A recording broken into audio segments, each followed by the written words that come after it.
Michelle was preparing to graduate from high school. In her home, success had always meant one thing: becoming a doctor. Her parents spoke about medicine at the dinner table as if it were already her future.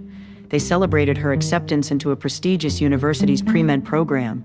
To them, the path was clear, but while she smiled and nodded, Michelle's thoughts drifted elsewhere. Her hands remembered fabric, color and design. Late at night, when the house was quiet, Michelle opened her sketchbook. She designed gowns filled with movement and confidence. She imagined silk flowing and gold thread shining under bright lights.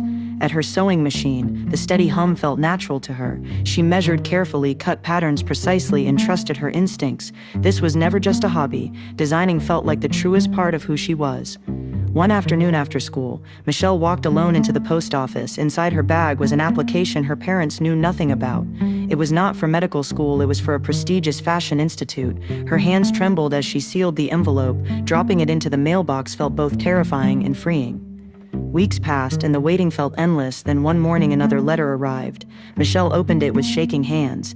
Inside was a message she had dreamed about. She had been accepted into fashion school. The words felt unreal at first, but they were true. For the first time, her dream had proof. That evening, Michelle sat across from her parents at the dinner table with steady hands. She told them everything. She spoke about her sketches, her sewing, and the secret application. The room grew quiet. Her parents asked difficult questions about stability and reputation. They worried about her future, but Michelle stayed calm and did not back down. She brought out her designs and laid them across the table. Dress after dress showed careful stitching and thoughtful detail. She explained how much discipline and practice each piece required. Her parents studied the seams and touched the fabric. Slowly, they began to see her dedication. They realized this was not rebellion, it was commitment.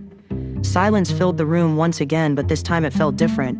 Her parents saw her not as a future doctor, but as a determined young woman. They saw the patience behind every stitch and the passion behind every design. For the first time, they understood her dream. Graduation day arrived under bright sunlight. Caps flew into the air as families celebrated. Michelle stood proudly beside her parents. This time, their pride came from her courage to follow her own path. In her hands, she held her fashion school acceptance letter. Her future no longer felt chosen for her, it felt chosen by her.